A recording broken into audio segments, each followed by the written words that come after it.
fait une petite recherche sur ce que le Pardem a écrit sur la question de la protection sociale, de la sécurité sociale et des différentes directives, pas d'une manière exhaustive, sur le système de protection sociale, de directives de l'Union européenne. J'ai donc retrouvé 3 textes essentiels. Un qui date de février 2011, à l'époque où le Pardem ne s'appelait pas encore Pardem, mais son géniteur, le MPEP, travaillait déjà sur ces questions, sur le piège européen de l'avènement des services sociaux d'intérêt général, des services d'intérêt économique général, et sur la directive service, ayant été, elle, la génitrice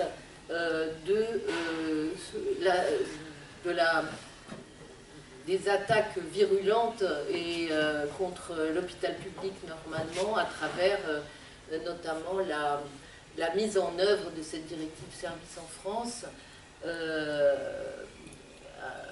avec la création de la loi HPST, Hôpital Patient Santé Territoire, de Madame Bachelot.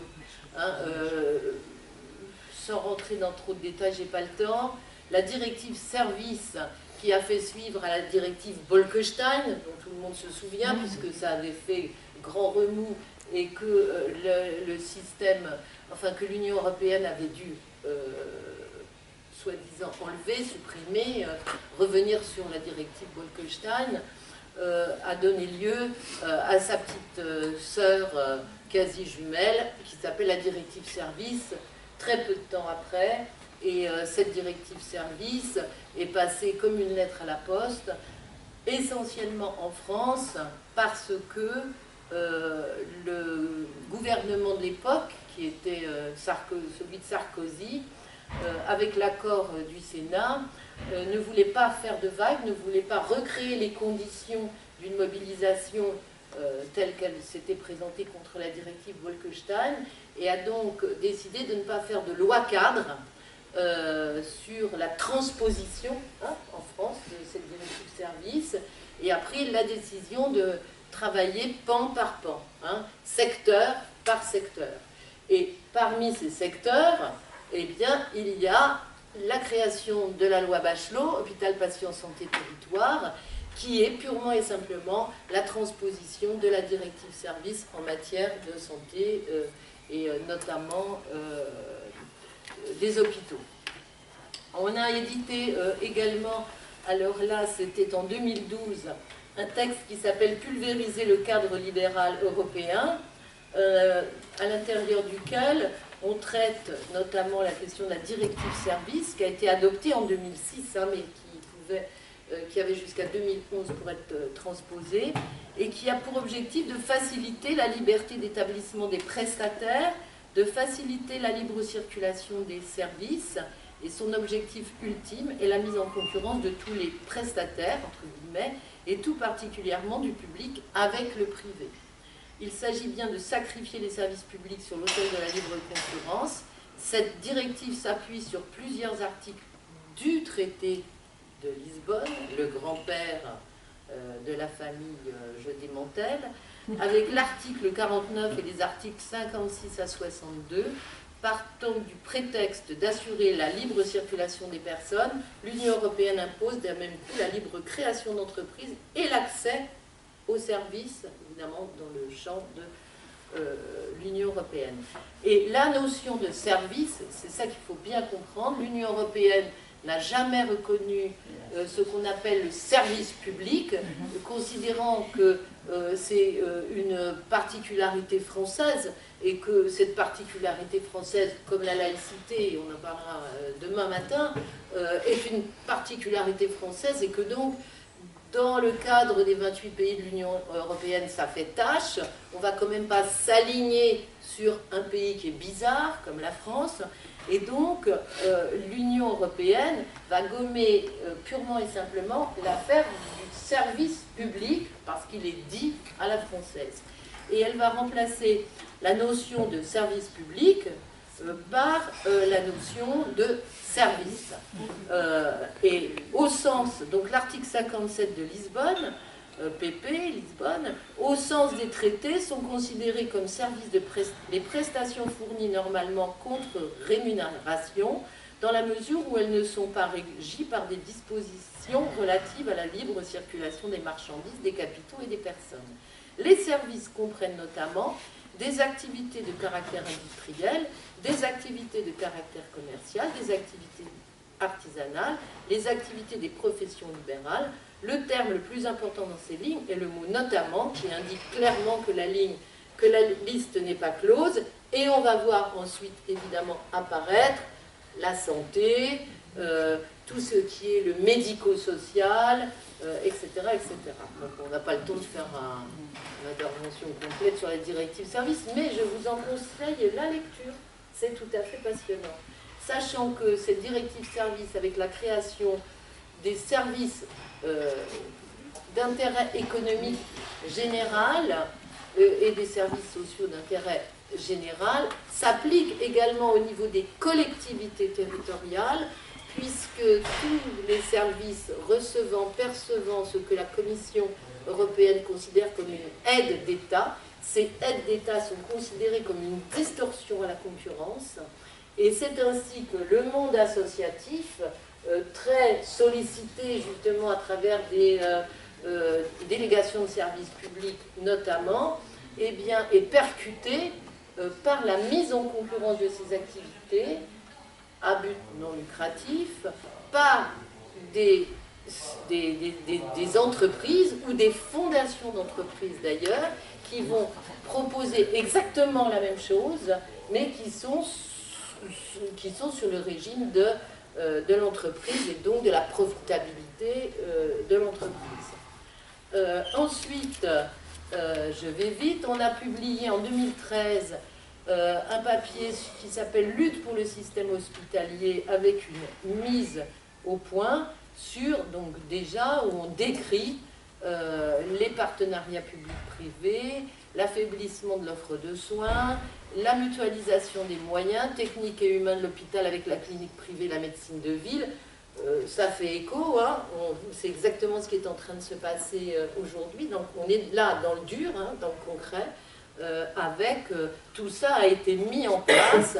L'endettement artificiel de l'hôpital par la tarification à l'acte, la fameuse T2A, je pense que tu vas revenir dessus, Jean-Michel, la création des agences régionales de santé, hein, qui ne sont que des instances chargées d'appliquer les directives gouvernementales et européennes, le budget autonome, etc. Enfin, et surtout la révision générale des politiques publiques, la fameuse RGPP, qui a diminué les moyens de financement des services publics par la puissance publique.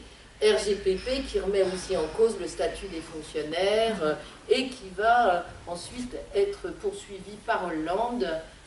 Et on sait où ça va aboutir. Donc voilà ce que je voulais vous dire d'emblée. Ce que nous allons dire sur la sécurité, la protection sociale, l'assurance maladie, la question des hopitaux aujourd'hui et de la situation lamentable dans laquelle les hôpitaux ont été plongés, est le résultat de la volonté de l'Union européenne, inscrite comme d'habitude dans les recommandations de l'Union européenne.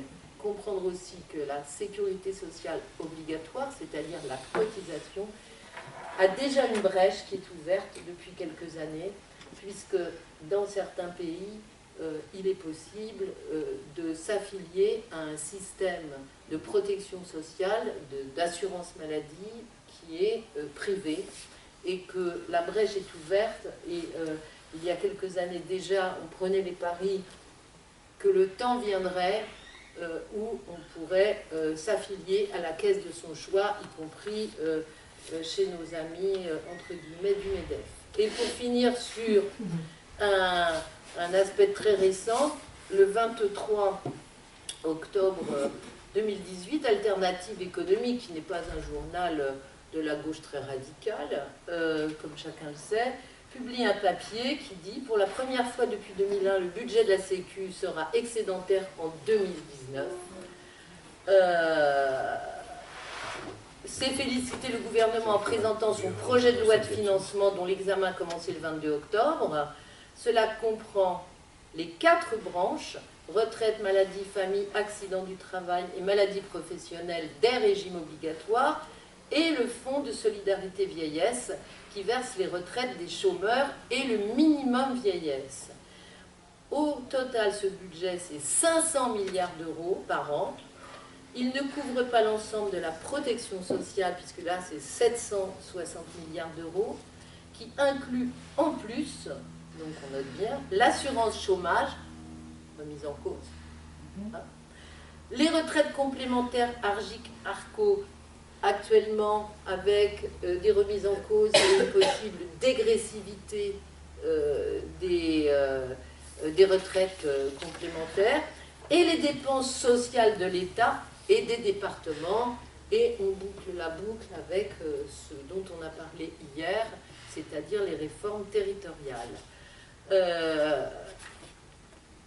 Mais ce qui est le plus intéressant, c'est que là, le budget 2019 de la Sécu, ça ne se voit pas encore dans les comptes, mais ça tient à la fin d'un compromis historique. Depuis la loi Veil de 1994, il était inscrit au Code de la sécurité sociale que l'État compensait à l'euro près toute mesure de réduction ou d'exonération de cotisation de sécurité sociale pendant toute la durée de son application.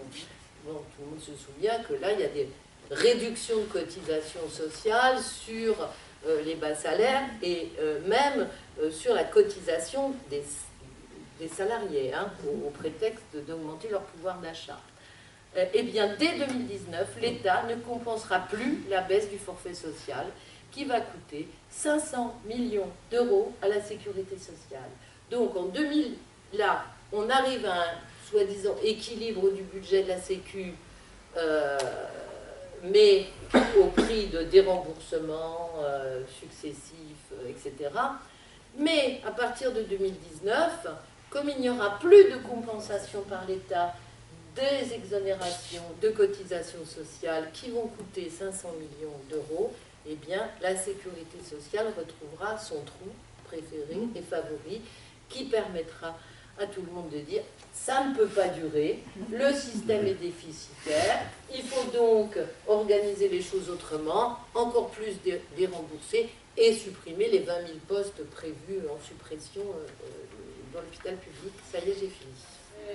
La protection sociale ne date pas évidemment de 1945 avec la création de la Sécu, mais au 18e, 19e, c'était principalement les curés qui, par charité, s'occupaient des plus déshérités.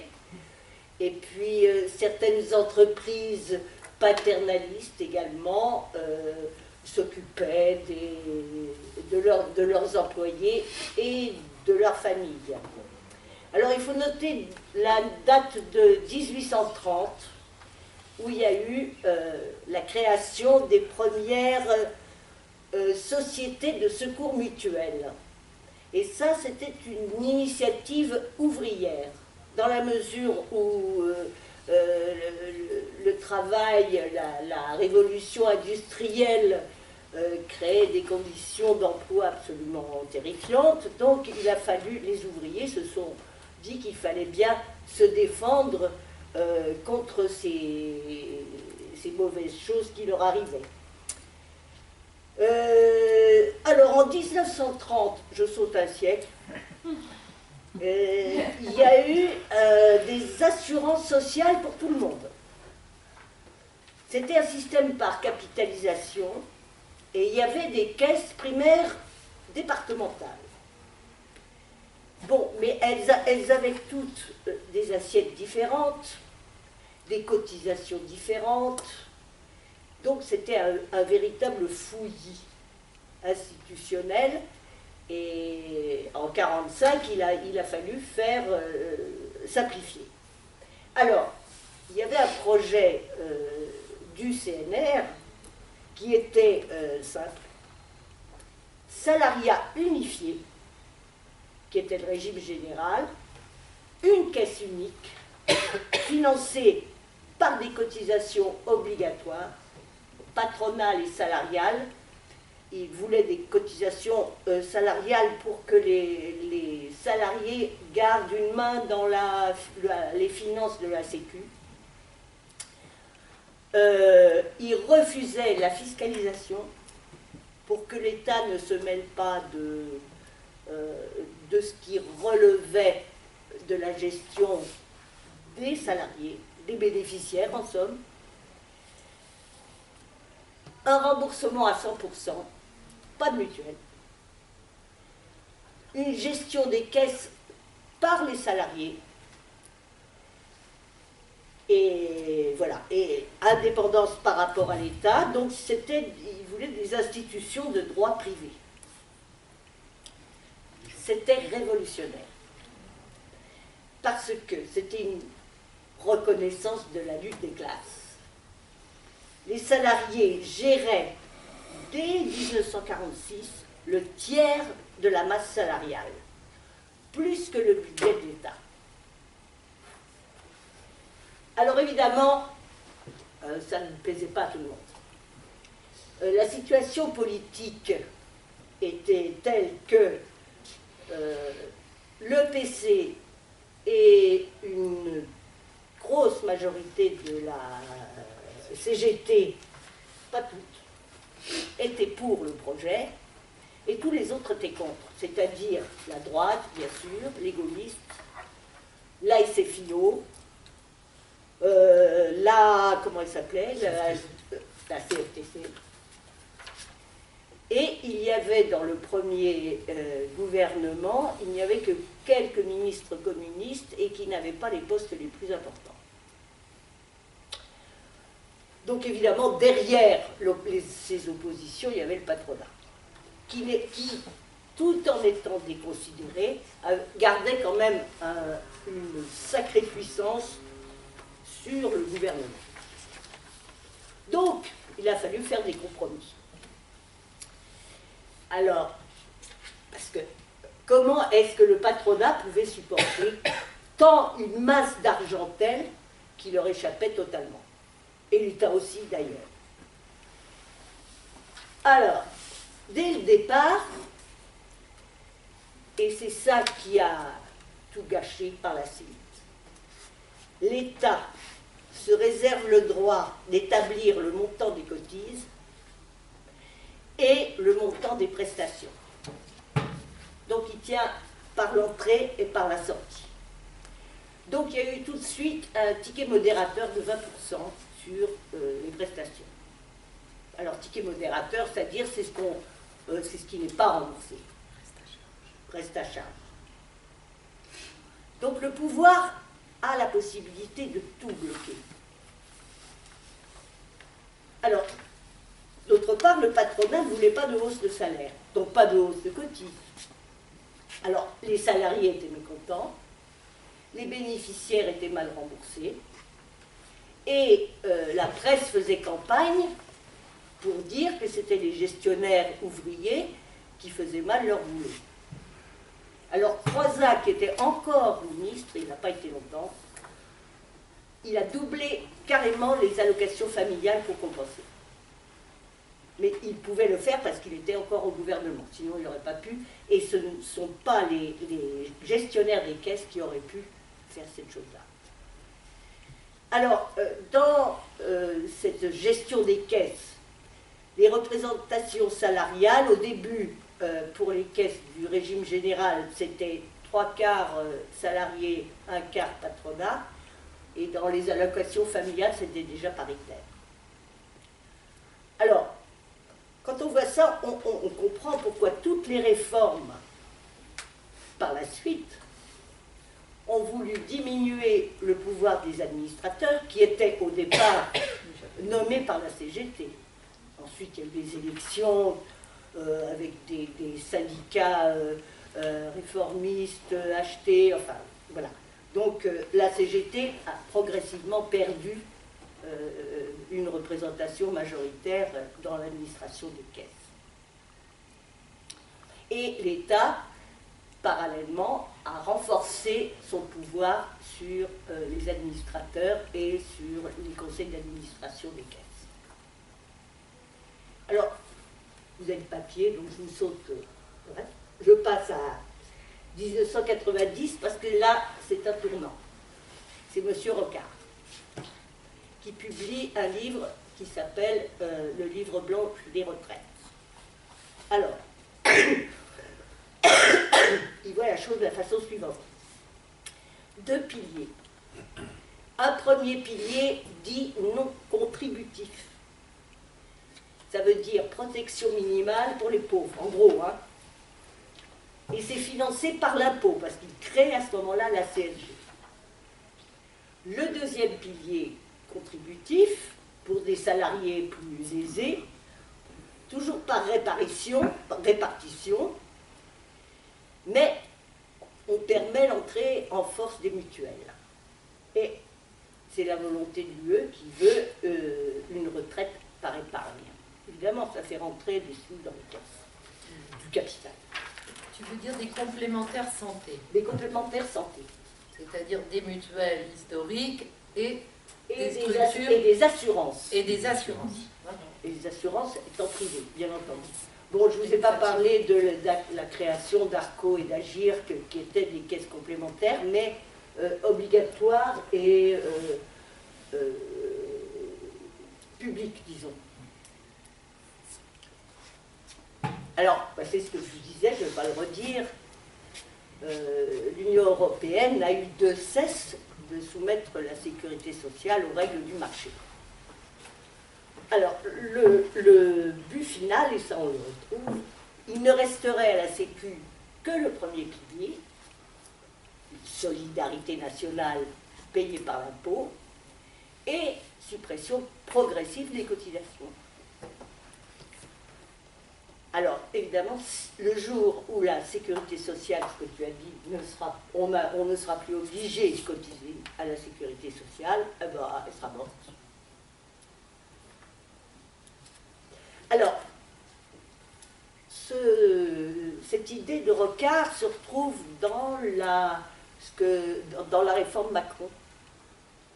Et derrière la réforme Macron, il y a la volonté de l'Union européenne d'imposer partout le modèle suédois, alors qui a été repris par Piketty. Voilà. Alors, c'est très...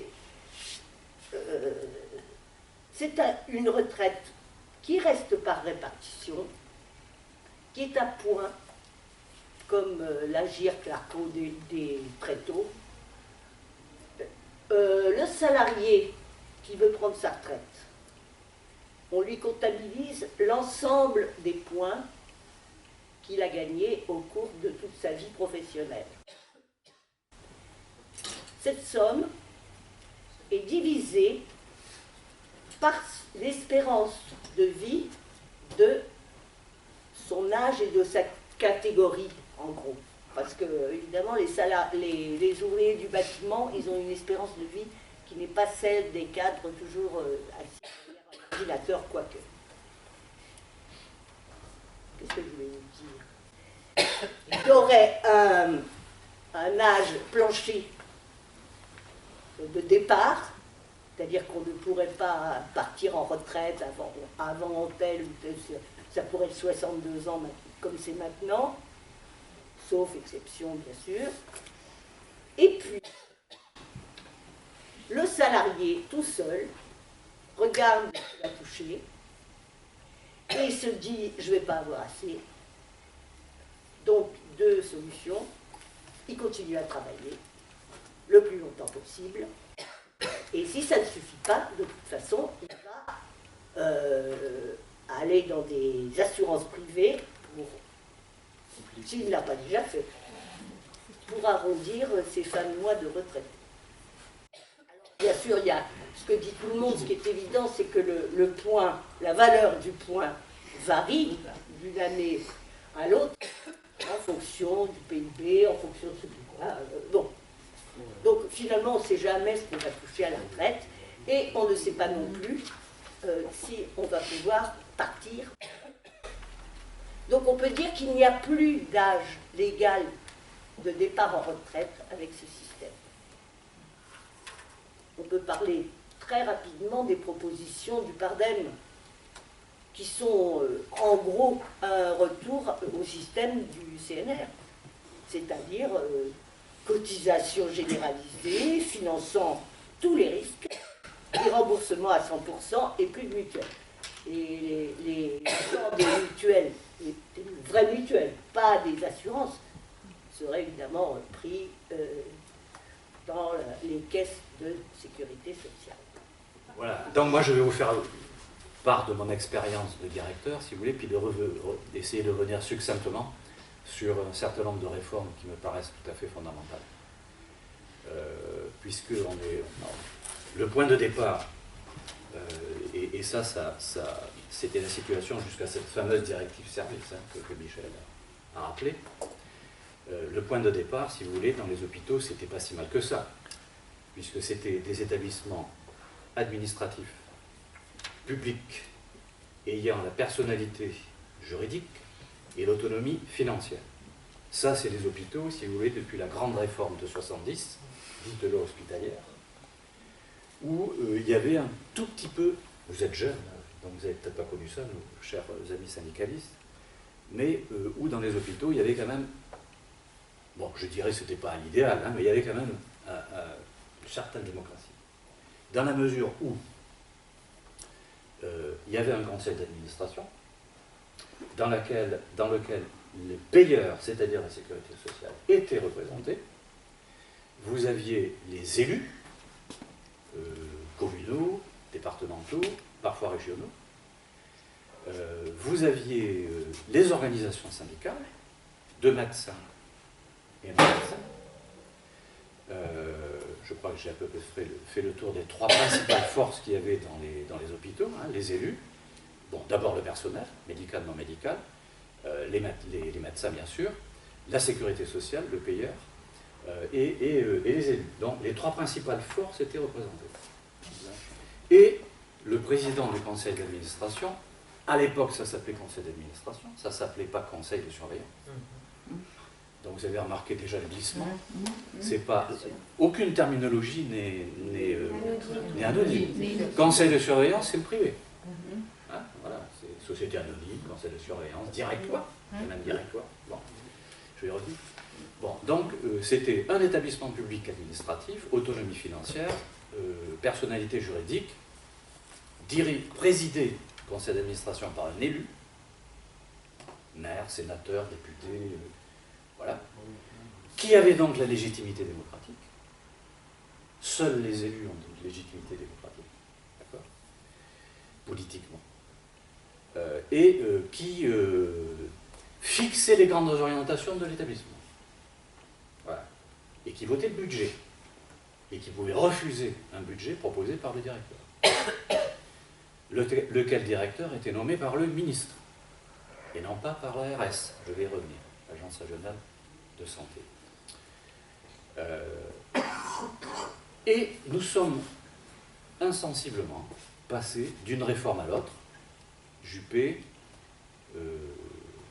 comment ça s'appelle, HPST, Bachelot, Touraine, Ah oui. et la dernière, dont je vous dirai deux mots tout à l'heure, Buzyn.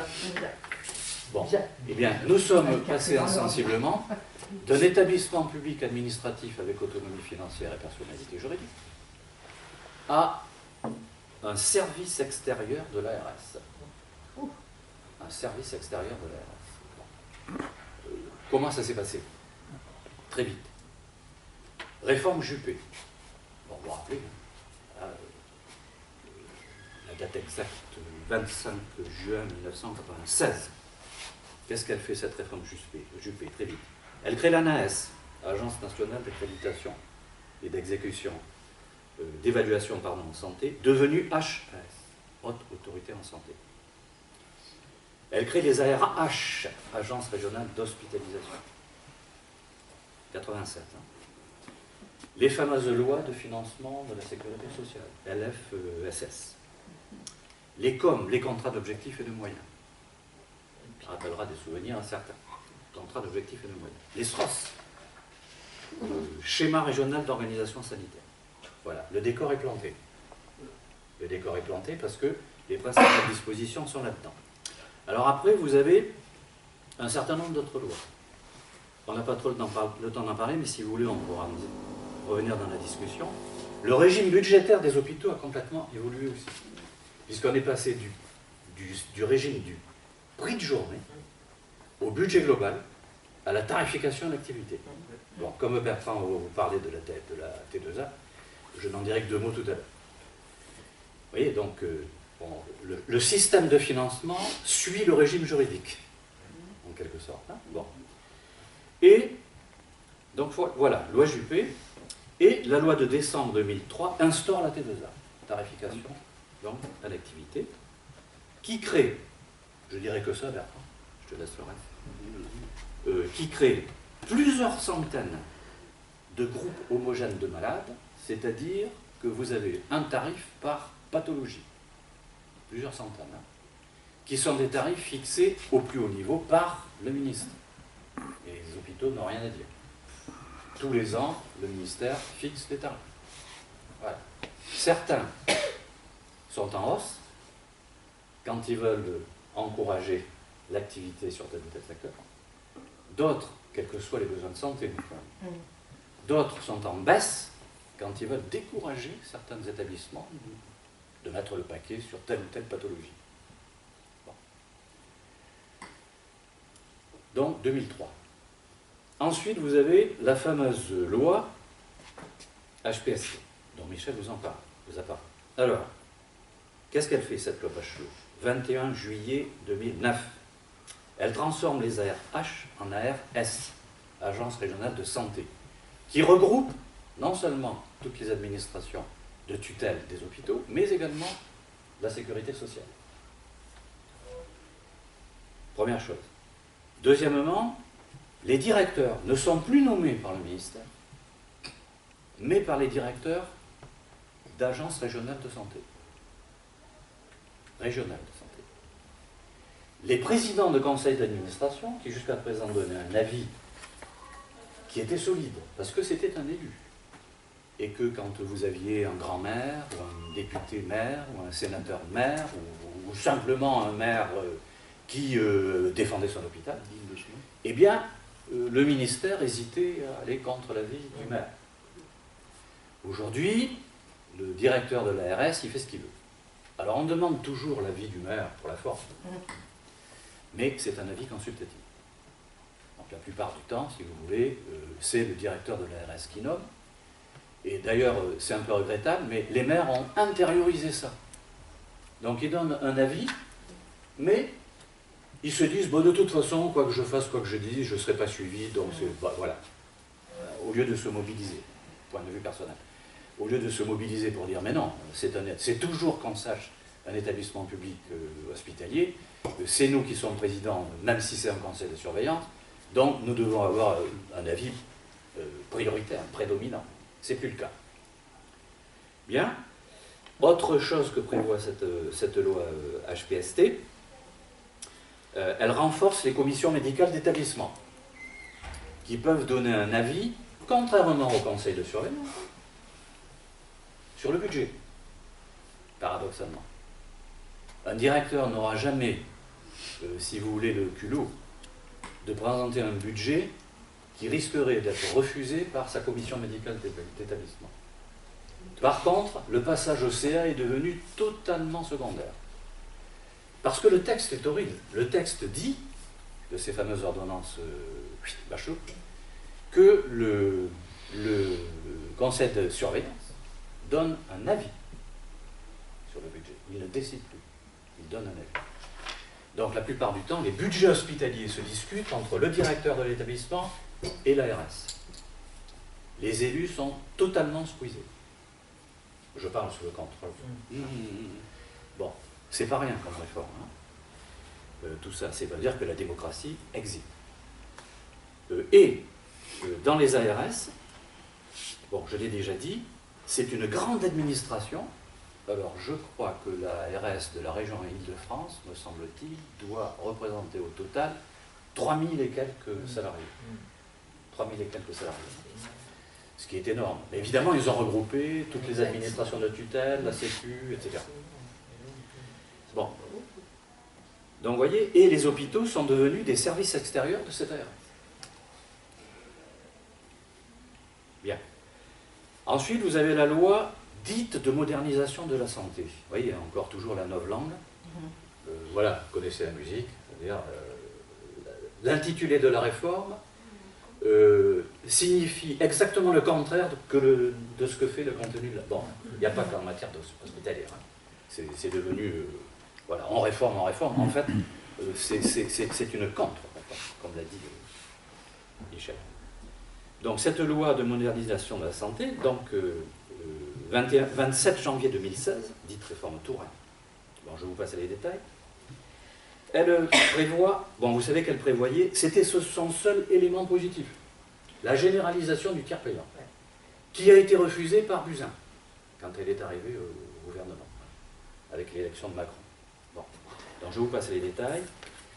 Deux, me semble-t-il, points importants dans cette réforme, et qui je dirais, clou, le dernier clou du cercueil, ah oui, soyons clairs, de la démocratie sanitaire et de la démocratie dans les hôpitaux. Quelles sont ces deux dispositions? Ben, c'est très simplement l'instauration des GHT, groupements hospitaliers de territoire, avec un PMP, projet médical partagé, puisque si vous avez par exemple un GHT avec 4 hôpitaux, vous avez 4 conseils de surveillance, 4 CME et 4 futurs CSE, puisque, je vais vous en dire 2 mots, les CHSCT, les CTE à dégager, terminé. D'accord? Bon. Donc, ces groupements hospitaliers de territoire permettent tout simplement, bon, je prends mon département, la Dordogne, pour ceux qui connaissent un petit peu, Périgueux, chef-lieu. Qu'est-ce qu'il y a là-dedans? 40 000 habitants, quoi. Peut-être plus, peut-être 80 000 habitants, on va dire. Hein. Voilà, c'est un département pas très peuplé. Puis vous avez des villes moyennes, Bergerac, Sarlat, qu'est-ce qu'il y a là, comme principale ville, Mussidan, bon bref, je passe. Vous avez des hôpitaux là-dedans. Jusqu'à présent, ces hôpitaux, ils avaient maternité, bloc opératoire, service de médecine, voilà. MCO, comme on dit, médecine, chirurgie, obstétrique. Bon. Eh bien, ce qui est en train de se passer, et je pense que ce n'est pas seulement le cas en Dordogne, le siège du GHT, du groupement hospitalier de territoire, est à Périgueux. À Périgueux, vous avez tout le plateau technique, médecine spécialisée, spécialité chirurgicale, obstétrique. Et les autres hôpitaux qui avaient maternité, bloc opératoire sont en train de fermer. Les services sont en train de fermer. Et il ne resterait plus dans ces hôpitaux que les services de long séjour, les services de moyen séjour, les EHPAD, même pas les urgences, parce que vous allez avoir plusieurs degrés d'urgence. Voilà. Hein, la bobologie, comme on dit, serait traitée à Sarlat, à Bergerac, et le reste, direction Périgueux. Mais il se trouve que dans ces hôpitaux sièges du GHT, vous n'avez pas tous les services. Et que certains services, je citais l'exemple de la néonate à Périgueux, eh bien si une femme qui a un problème avec son bébé, elle ne pourra pas être traitée à Périgueux, elle ira à Bordeaux.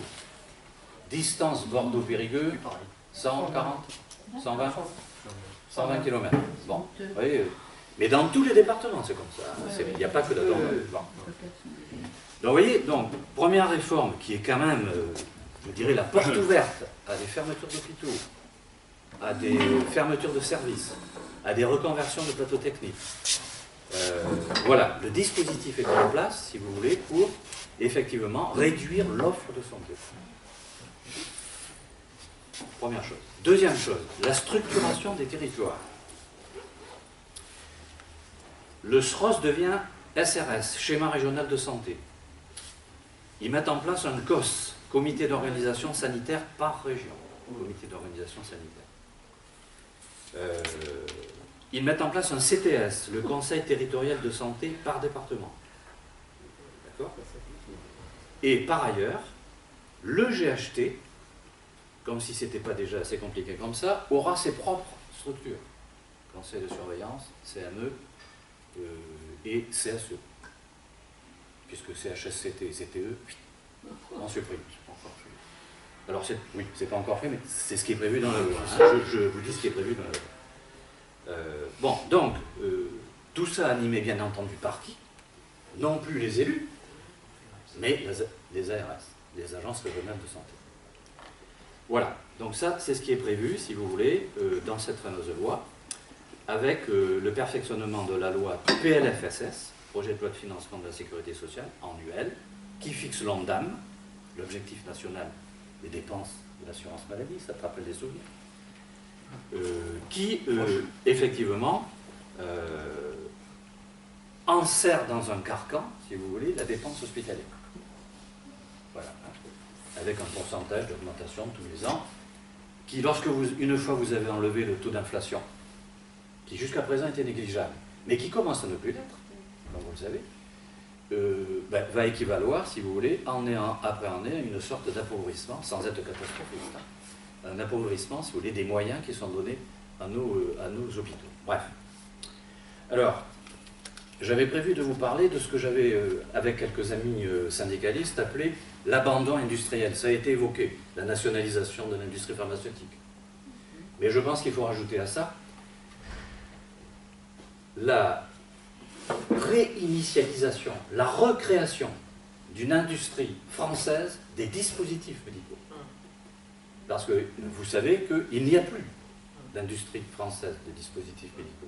Alors qu'à la fin des années 80, lorsqu'ils ont liquidé la CGR, la Compagnie Générale de Radiologie, ex-groupe Thomson, avalée depuis par General Electric, il y avait en France une industrie des dispositifs médicaux qui tenait la route, si vous voulez. On n'avait pas besoin d'acheter nos IRM, nos scanners, nos appareils de radiologie, nos tables d'opération, nos... comment ils appellent ça? Les auto-analyseurs multiparamétriques des laboratoires, si vous voulez. Il y avait une industrie française qui tenait la route et qui pouvait effectivement tenir la dragée haute à des filiales, des groupes internationaux étrangers. Il n'y a plus rien de tout ça.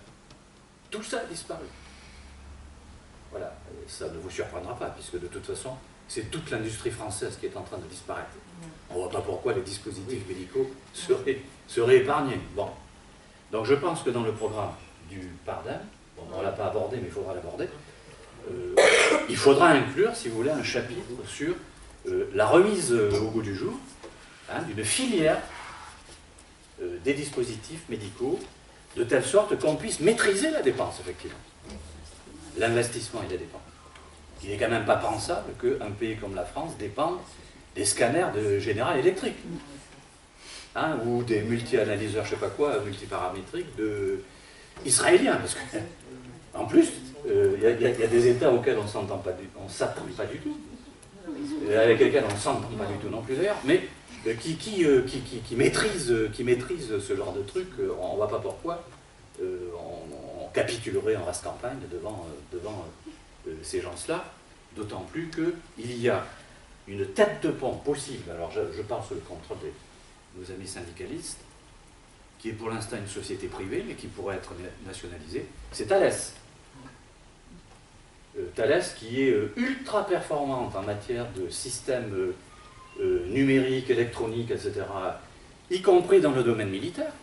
Il faut un paquet de trucs dans le domaine militaire qui pourraient très bien être utilisés dans les hôpitaux. Et malgré ça, on va chercher General Electric, Siemens, Philips, tout ce que vous voudrez. Bon.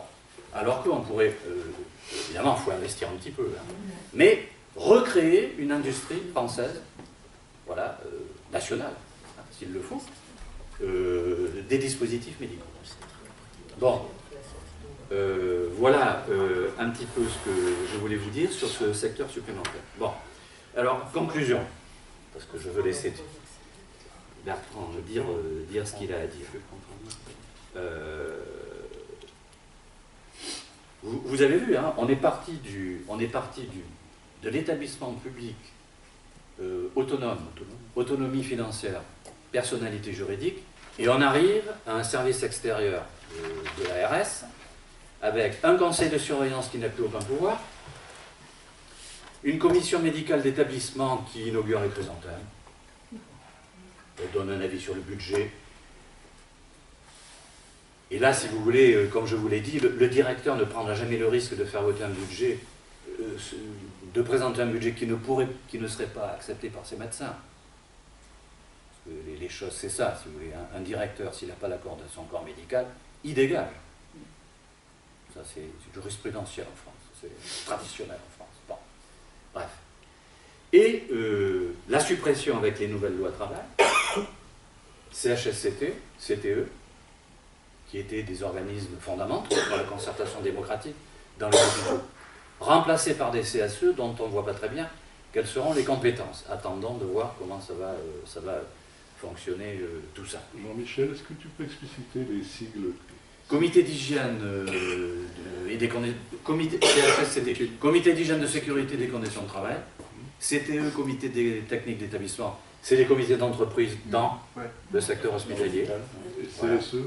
Et CSE, c'est le comité social et économique qui remplace, qui sont censés remplacer CHSCT et CTE. Voilà. Bon, alors, la plupart du temps, si vous voulez, c'était des organismes de concertation, ça, si vous voulez. Hein. C'est bon, je pense que tu ne me diras pas le contraire. Bon, mais voilà, et là aussi, un directeur, il est regardé à deux fois, si vous voulez, avant de se mettre son CTE à dos, ou son CHSCT à dos. Rappelons quand même que le CHSCT pouvait s'opposer à une mesure d'organisation du travail si les organisations syndicales estimaient qu'elle était dangereuse pour la santé des gens, etc. Ils avaient une sorte de petit droit de veto, si tu veux. C'est terminé, c'est terminé, puisqu'il n'y a plus de CHSCT. Ce qui est quand même scandaleux. Bon, pour finir, parlons quand même de la dernière réforme, qui est la réforme Macron. Parce qu'il y a eu une réforme, entre guillemets. Bon, qu'est-ce qu'elle nous dit, cette réforme Macron, là, hein, Buzyn, hein, en quelque sorte. Bon, alors, il y a quelques petits points positifs, mais il ne pouvait pas faire autrement, parce que là, on allait vers l'effondrement total. C'est la suppression du numerus clausus, au niveau des médecins. Moi, je considère que c'est la seule mesure intéressante de cette loi, et encore, j'attends de voir les moyens. Comment ça va être appliqué. Hein. Mais sur le principe, on peut être que d'accord. Bon, je vous ai dit, suppression de CHSCT, CTE, on n'en parle plus. Voilà. Quelques créations de postes d'assistants médicaux chargés d'assurer les gestes simples auprès des médecins, voilà, libéraux, d'accord. Et création de 400 postes de médecins généralistes dans les territoires prioritaires. Et puis, qu'est-ce qu'il nous dit de plus? Vous voyez, ça ne va pas très loin, cette réforme de Macron. Si, quand même, constitution de communauté territoriale de santé, si vous voulez. Hein. Et puis, les réformes de gestion vont continuer. Il y aura toujours la tarification à l'activité. Ils avaient parlé de la supprimer, enfin, en partie, je ne sais pas si vous vous souvenez. Et certains directeurs d'hôpitaux, dont j'étais d'ailleurs, disaient, bon, on peut peut-être garder la T2A en partie, mais la limiter à 50% du budget, et les autres 50%, on reviendrait au budget global pour mieux financer les missions d'intérêt général, autrement dit de service public, dans notre langage à nous. Voilà, puisque j'ai eu raison de dire, on ne parle plus du service public, on parle de missions d'intérêt général. Mais missions d'intérêt général qui peuvent très bien être concédées au privé. Voilà, c'est fait pour ça. Mission d'intérêt général. Bon, concédées au privé. Bon, donc, si vous voulez, la gestion va continuer. Et vous avez peut-être entendu parler, je finirai par ça, entendu parler du lean management. Le lean management, L-E-A-N.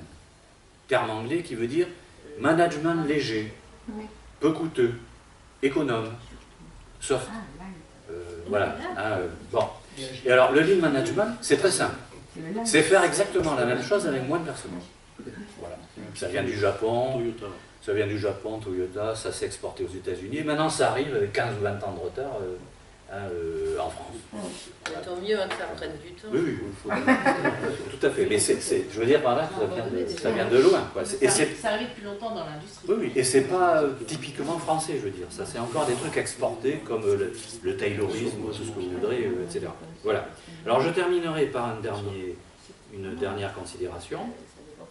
Et après, je passe la parole à Bertrand. Moi, je vais vous citer un seul chiffre qui vous montre qu'en effet, nous nous orientons, si rien n'est fait, à...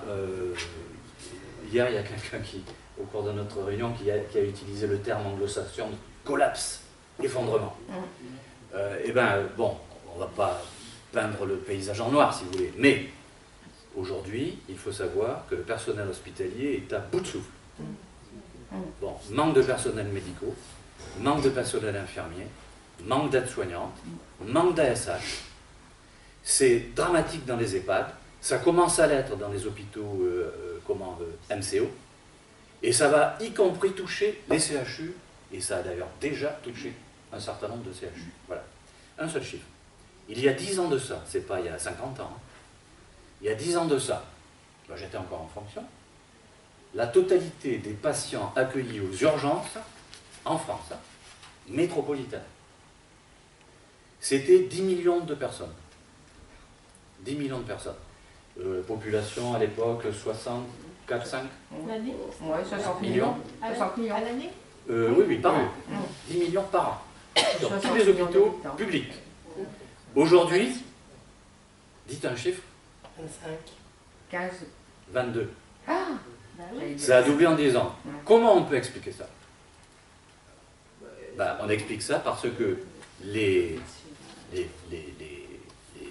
personnes, si vous voulez, soit n'ont plus de médecin traitant, soit refusent d'en prendre parce qu'ils se disent, si je vais à l'hôpital, je vais avoir tel examen, parce qu'on fait quand même on essaye de faire notre travail sérieusement dans les hôpitaux, et quand on voit un patient arriver aux urgences, et qu'on voit que il s'est cassé, je dis n'importe quoi, il s'est cassé le poignet, mais il a un problème de tension, mais il a un problème cardiaque, on ne va pas le laisser partir, on va lui faire des examens. Bon. Et les gens le savent ça, ils sont très attachés à leur hôpital public, si vous voulez. Bon. Et voilà ce qui explique, si vous voulez, qu'on est passé de 10 à 20 millions. Alors le problème, c'est que...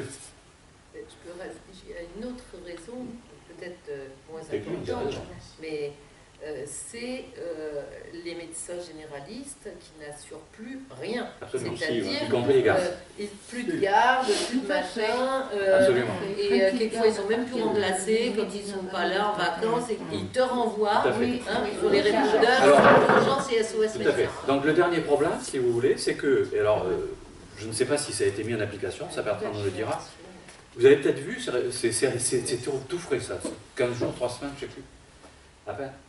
Maintenant, il y a un texte qui va sortir, qui demande aux hôpitaux, ça c'est pour éviter naturellement de les renforcer en personnel, hein. Tout le monde a compris. Quand ils ne pourront pas traiter un patient, soit parce qu'il y a une file d'attente interminable, etc., eh bien, le chef de service ou le cadre, le médecin j'imagine, ils vont quand même regarder le patient. Bon.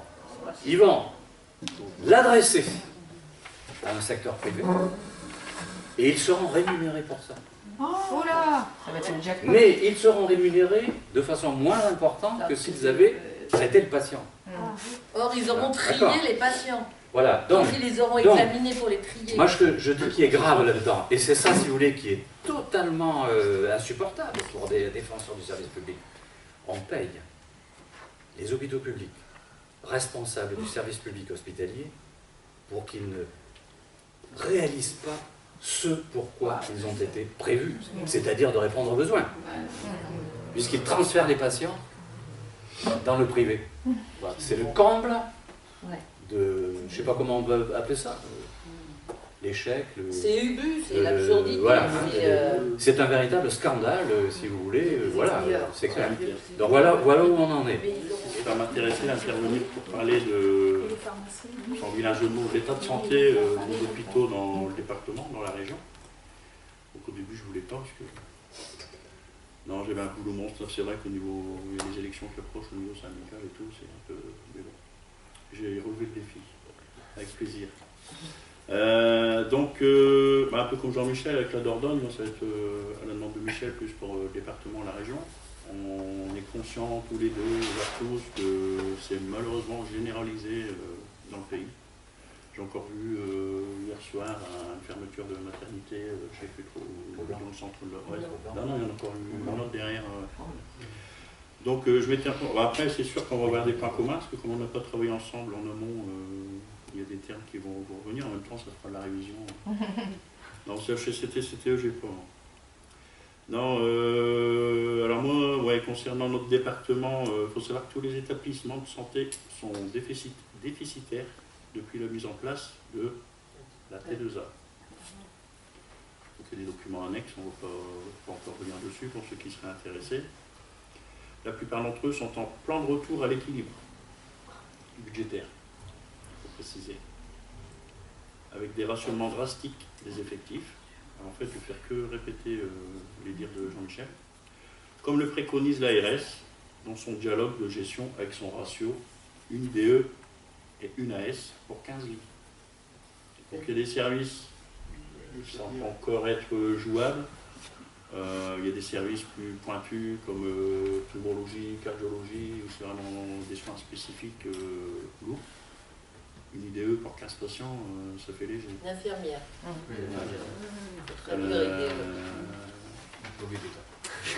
Alors, en contrepartie, chez nous, pour prendre l'exemple de l'EHPAD, il arrive que l'infirmière soit seule en poste pour 60 résidents.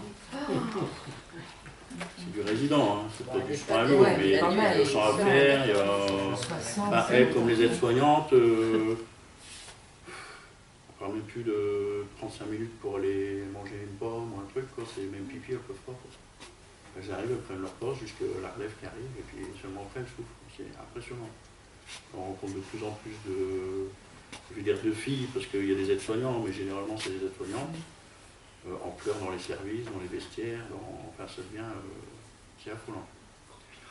Enfin tout ça, la T2A, ça nous a engendré la fermeture de certains services dits moins rentables, et le développement d'autres services plus rémunérateurs. Alors, enfin voilà, je vais toujours prendre mon exemple chez nous. Il y a eu la cardiologie qui a fermé l'année dernière. Pour un soi-disant autre problème, c'est le médecin chef de service qui a quitté son service. Donc il n'y avait personne pour prendre la relève. Ortiz avait bien insisté auprès de ses collègues pour dire de toute façon, d'ici un an je m'en vais, ça va fermer, le service n'est pas fermé. Du coup, il y a quatre confrères qui l'ont pris au mot et pour commencer à chercher un poste ailleurs. Du coup, ils sont partis avant que lui annonce officiellement son départ. Ce qui fait qu'il n'y avait plus de cardiologue du tout. Donc on a fermé le service et il y avait 52 soignants à reclasser. Principalement sur les fermetures. Il y a l'hôpital de Fourmies dans le Nord, mon voisin. Alors aujourd'hui, il faut savoir qu'il y a un projet de fermeture de bloc opératoire. Ah, carrément. Alors ça aussi, au niveau pécunier, c'est pas le genre de service à fermer en priorité, quoi. Nous, on voit la cardiologie, elle avait été refaite avec une unité de soins intensifs qui a coûté plusieurs millions d'euros et il y a 4 et 5 ans de ça, où on s'était dit, quand on a entendu parler de l'éventuelle fermeture de ce service, on s'est dit non, c'est pas possible, ils viennent de le refaire, ils ont mis des billes dedans, et au final, si. Donc le chef de service était soi-disant arrêté pour aller dans une maison médicale privée, comme ça pousse un peu partout, comme les champignons. Hein. Les médecins qui se regroupent,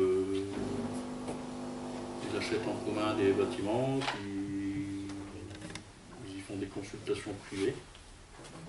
Et lui, personnellement, au final, un mois après, je le croisais au self de l'hôpital. En fait, j'ai revenu dans les murs de l'hôpital, avec le personnel de l'hôpital, avec le matériel de l'hôpital, mais en privé. Super. Pour l'anecdote. Je ne suis pas là pour faire ça procès. Hein, voilà, donc, comme je l'évoquais un peu au-dessus, concernant les services plus rémunérateurs, ça fait que beaucoup d'établissements qui ont pris le fameux virage ambulatoire, comme tu l'évoquais tout à l'heure, comme préconisé dans la loi Touraine, mais force est de constater qu'une course à l'acte est pratiquée avec excès. En effet, des actes de traumatologie bénigne, c'est ce que disait Jean-Michel, la bobologie, qui étaient jusqu'alors pratiqués en filière externe aux urgences, sont maintenant pratiqués en ambulatoire avec une majoration du prix des actes au détriment de la CLAM et du patient avec l'augmentation des frais hors honoraires. Donc cet ensemble-là, en fait, clairement, ça conduit à l'appauvrissement de la population qui est déjà durement affectée dans le département. Et là, on se rend bien compte que la mise en place de la T2A contribue à l'accentuation du déficit de la caisse primaire d'assurance maladie.